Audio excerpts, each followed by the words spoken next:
it's you. You're feeling good, we feel it too. We need to talk about this thing, you know. I'm pregnant, and I remember telling her, and she said, "Oh, I kind of figured it out on my own." I was like, "Okay, thanks. You're welcome." What happened to the R&B group Floetry? They were so popular with their unique style and soulful songs. Why did things suddenly fall apart? Was it because of personal issues or something else? And I remember telling her, and she said, "Oh, I kind of figured it out on my own." I was like, "Okay, thanks. You're welcome." Many fans were heartbroken when the duo split up. How did their friendship and music career come to such a sad end? Let's take a closer look at the tragic story behind Floetry's breakup. Say yes, don't deny what you feel, let me undress. Marsha Ambrosius and Natalie Stewart, the British duo behind Floetry, came onto the music scene like a breath of fresh air. Their mix of soulful harmonies and spoken word poetry made them stand out. People loved their unique sound, and they quickly became stars. 'Cause you're my superstar. You are. Floetry wasn't just about creating great songs, it was also about hard work and hustle. Natalie often handled everything in the early days. She booked their shows, acted as their manager, and even did some of their PR, public relations. With help from friends, they got gigs in Atlanta and Philadelphia. By 2000, they were working with A Touch of Jazz, a production company in Philly. Things took off when they signed with DreamWorks. Natalie handed over the management duties to Jay Irving, who became Floetry's official manager. This move allowed them to focus more on their music. But as Floetry's fame grew, so did the problems. Jay Irving began to act like he had created Floetry. He wanted to take control of the creative direction, pushing the duo to make their music more mainstream. For Marsha and Natalie, this was a big issue. Their music was special because it was authentic and poetic, not about chasing trends. By 2006, things hit a breaking point. Natalie decided to fire Jay as their manager. However, Marsha didn't agree. Around the same time, Marsha signed a solo deal with Aftermath, a record label founded by Dr. Dre. This created even more tension between the two. Marsha chose to continue working with Jay, and their once strong partnership began to crumble. The truth is, growing apart is real, and it just happens. And what happened next was heartbreaking for fans. Marsha and Natalie, once best friends and creative soulmates, grew apart. Natalie later said, "There were a lot of things that happened that just made Floetry impossible to continue." Floetry, when's the last time you guys spoke? A lot of people asked for a Floetry album. The very last day of last year's reunion tour. Really? They were once best friends, but like many great partnerships, things fell apart. Their stories about friendship, fame, and the challenges that came with it. Before all the fame and drama, Floetry wasn't just a group. It was a bond between Marsha and Natalie. These two talented women from the UK met in high school and connected over their love for music and poetry. They started performing together in London, and in 2000, they took a leap of faith and moved to the US to chase their dreams. Landing in Philadelphia, they found themselves surrounded by big names like Jill Scott and Musique Soulchild, who were creating legendary music. Inspired by this energy, Floetry worked hard, performing at open mics and hustling for recognition. Their hard work paid off when they got a record deal. And in the early 2000s, they released their debut album, Floetic.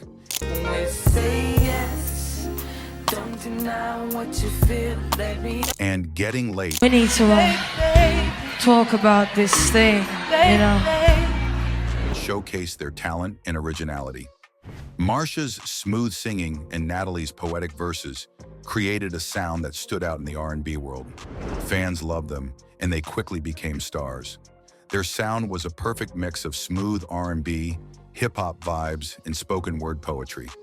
It wasn't like anything else in the music world. Critics loved them, calling their style fresh, unique, and even groundbreaking. Floetry had a special way of blending soulful vocals with meaningful poetry. But fame came with challenges. Behind the scenes, there were struggles, mental health issues, addiction, and creative differences. Natalie once said, "We went through a really bad time. When you're the friend who just sits there and enables, it feels like the blood is on your hands. Marsha focused on music production and creating beautiful melodies. Natalie was all about the poetry, the deeper meaning, and using their art to heal and inspire people. Natalie once said, "Floetry is about poetry mixed with music. It's energy, blessing, and light. It's something you can use to meditate or heal yourself." She didn't want to make anything that didn't match her purpose of spreading positive, healing energy. This difference in vision started creating tension between the two. It's a high-risk pregnancy, as told by my doctor, so I'm already cautious. You know how people say success can change things? Well, that's exactly what happened to them. At first, they were a perfect team. Marsha was the songstress, the voice behind the music, and Natalie was the flosist, the poet and spoken word artist. Together, they created magic on stage. But as they became more successful, their personalities started to clash. Marsha was growing more confident in her singing and taking center stage. The music industry loved her voice, and she was getting a lot of attention. Natalie, on the other hand, felt like her role was being pushed aside. She was the poet, the one delivering powerful spoken words. But it felt like people were only focusing on Marsha. That's when the tension began. Fame has a way of showing cracks in even the strongest friendships. Marsha and Natalie both had strong personalities, and as their popularity grew, so did their egos. They had worked so hard to reach this level, but now their partnership was falling apart. Behind the scenes, things got messy. There were big arguments, uncomfortable silences, and even rumors about jealousy and resentment. Fans who came to see their performances could feel that something wasn't right. The sisterly bond that made Floetry special was gone. Instead, it felt like two co-workers just doing their job without any real connection. You're just watching and you're needing and wanting. To make things worse, Marsha decided to go solo. Natalie always saw Floetry as a partnership, something they built together. But Marsha wanted more. She was ready to take her career to the next level, even if it meant leaving Floetry behind. The fallout was hard to watch. Decisions were made that left Natalie feeling hurt and sidelined. Their friendship had turned into a cold, business-like relationship. While Floetry continued to tour and perform to sold-out crowds, Marsha and Natalie were barely speaking to each other, talking about their music career. When Floetry's debut album Floetic came out, it was an instant hit. It went gold and made a huge impact in the R&B world. People couldn't get enough of their unique style. They even got a Grammy nomination and won awards from BET and Soul Train. Floetry was no longer an underground sensation. They were now a mainstream success. Big names in the music industry noticed them too. Floetry was everywhere, and their success kept growing. They were touring, performing, and constantly in demand. But behind the scenes, things were falling apart. Marsha's big ambitions and Natalie's feelings of betrayal eventually exploded into screaming matches, canceled shows, and harsh insults. It got messy. And just like that, Floetry was over. Marsha decided to go solo, leaving Natalie to figure out her next steps. Fans were heartbroken, and the music world felt the loss. Then came Amanda Seales, who brought a whole new vibe to the group. If you know Amanda, you know she's not about being quiet or subtle. Suddenly, Floetry's sound became louder and edgier. Fans were divided. Some loved the energy Amanda brought, while others clung to their old Floetry CDs thinking, "This isn't the group we fell in love with."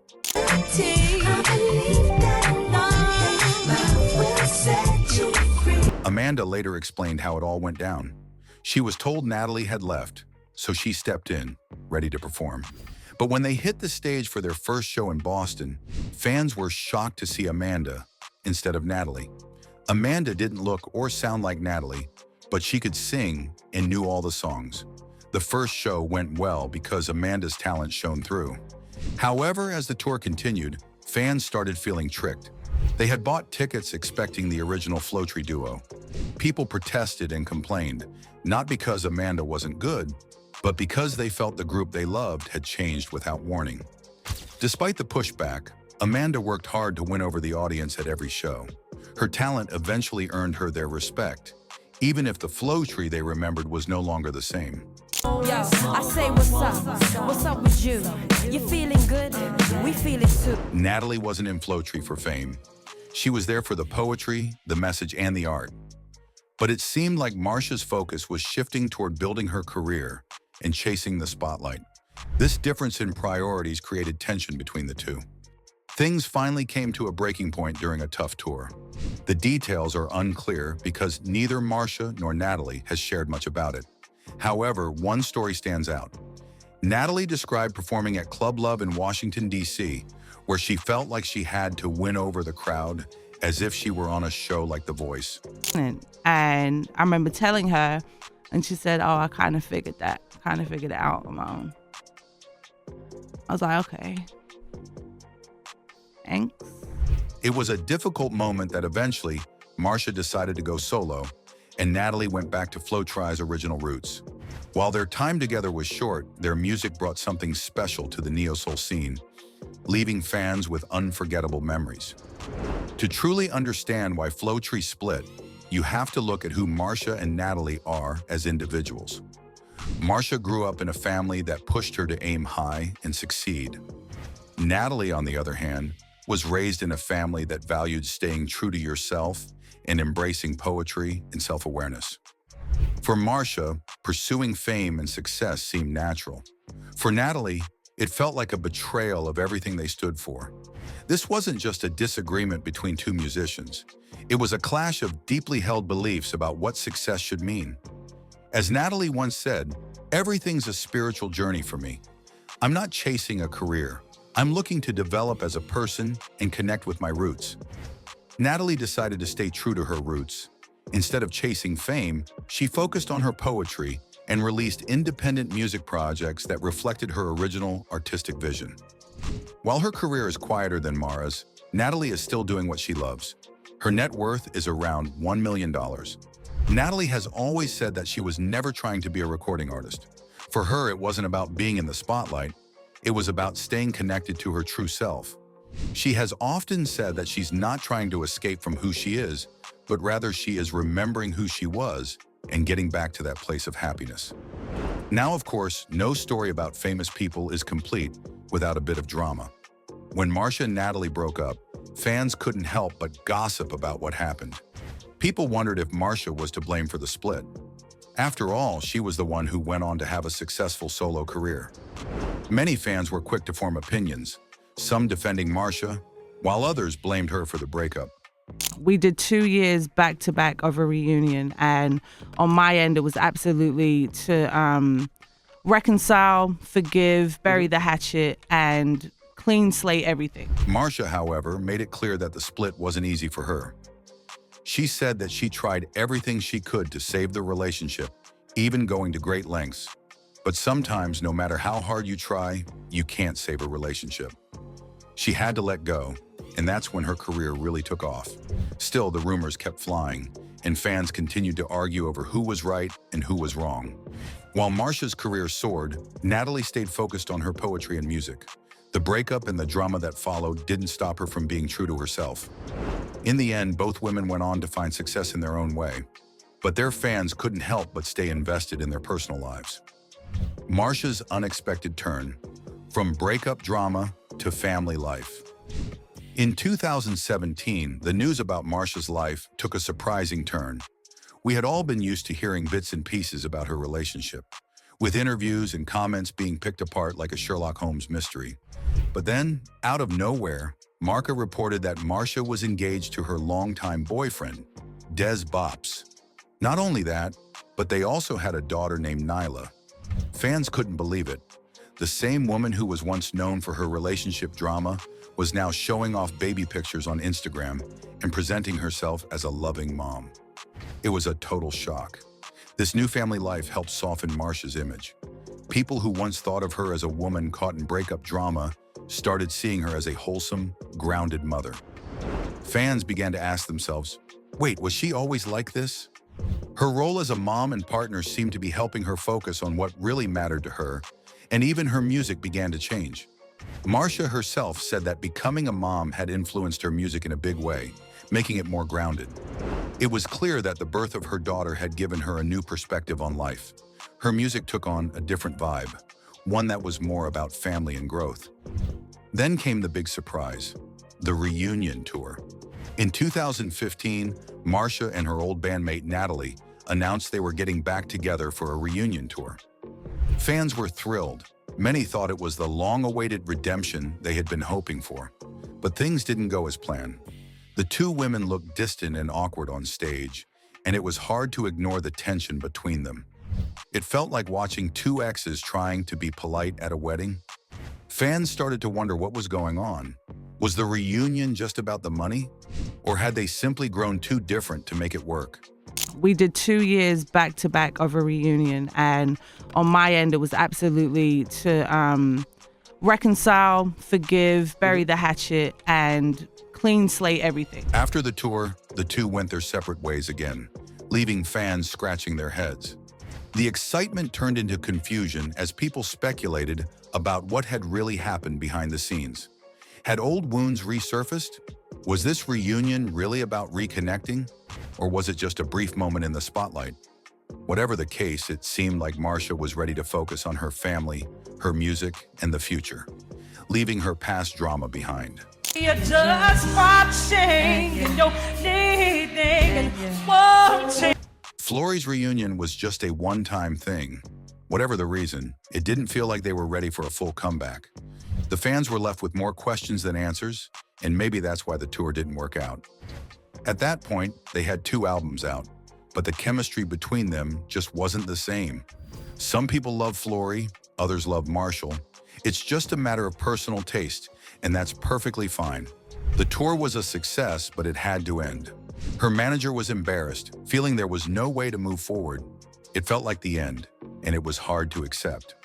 So what are they doing now? Marshall is still making music, enjoying life with his family, and sharing cute family moments online.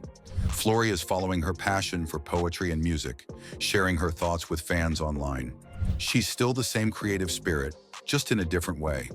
Both of them are living their own lives, and maybe that's the way it was always meant to be. Their reunion was special, but it was clear that they were better off going in different directions.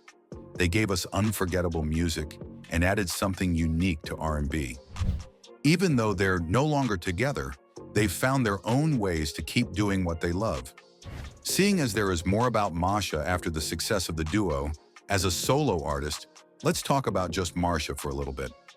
Jock with a heart of gold, Marsha Ambrosius Billups, better known as Marsha Ambrosius, has been blessing us with her soulful sound for years. In 2000, the duo traveled to the United States to perform on the poetry circuit. But before then, what was her life like in England? Marsha wasn't your typical kid. She was always tuned into the sounds around her, pulling inspiration from New Jack Swing icons like Jodeci and soaking in the R&B magic. A total softie. Whether she was writing heartfelt lyrics or finding her own harmonies to other people's songs, her future as a music star was already in the making. She told a funny story one time about how she wrote songs back in the day. A hilarious and sweet story from her teen years about crushing hard on this guy named Mark, who worked at a McDonald's in Camberwell, South London. Mark was friends with some kid from her street. She didn't even catch the friend's name. But Mark? Oh, he was unforgettable, rocking that old school brown McDonald's uniform, hat and all. Marsha couldn't help but roast how awful the outfit was, but admitted it didn't stop her from being totally into him. McDonald's was like 7 minutes the opposite direction. I didn't need to be over there, but would go over there and just stand outside the window. That's what a crush do. Salivating over, well, the cheeseburger, but him as well. Her school was just 5 minutes away, but McDonald's was a solid 7 minutes in the opposite direction. Still, she'd casually stroll over there with zero reason, standing outside like she was all about the cheeseburgers when it was really all about sneaking a look at Mark. She even started writing a song in her head called Going to Get Ya, totally inspired by her teenage crush. It had cringy lines like, "Walking down the road when I saw your face, it was so terrible. You looked at me, then you went away." Yeah, it was cheesy, but Marsha laughs about it now, saying the melody still hit deep for her younger self.